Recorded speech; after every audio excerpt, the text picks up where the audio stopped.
வணக்கம் நேயர்களே.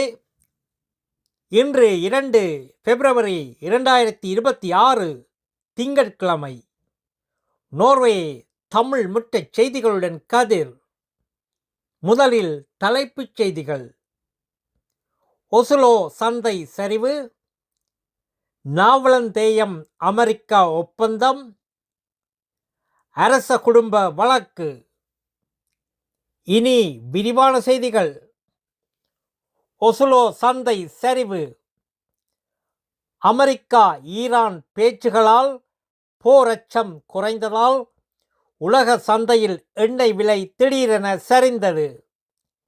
இதன் விளைவாக ஒசுலோ பங்குச் சந்தை இன்று காலை 1.5 விழுக்காடு வீழ்ச்சி கண்டது. நாவலந்தேயம் அமெரிக்கா ஒப்பந்தம்.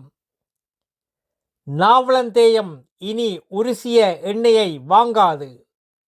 அமெரிக்கா மற்றும் வெனிசுலாவிலிருந்து இறக்குமதி செய்ய ஒப்புக்கொண்டுள்ளது. அமெரிக்கா நாவலந்தேய பொருள்களுக்கான இறக்குமதி வரியை 25 விழுக்காட்டில் இருந்து 18 விழுக்காடாக குறைக்கிறது. அரச குடும்ப வழக்கு. நோர்வே முடிக்குரிய இளவரசி மெத்த-மாரித் அவர்களின் மகன் மாரியசு கடுமையான குற்றச்சாட்டுகளில் 4 கிழமை தடுப்புக் காவலில் அனுப்பப்பட்டார்.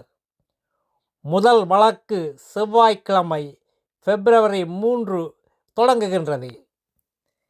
நல்லது நேயர்களே, மேலும் செய்திகளுக்கு நோர்வே தமிழ் முகநூல் பக்கத்தையும் இணையதளத்தையும் பாருங்கள். உலகெங்கிலும் தமிழ், நம் உணர்வெங்கிலும் தமிழ்.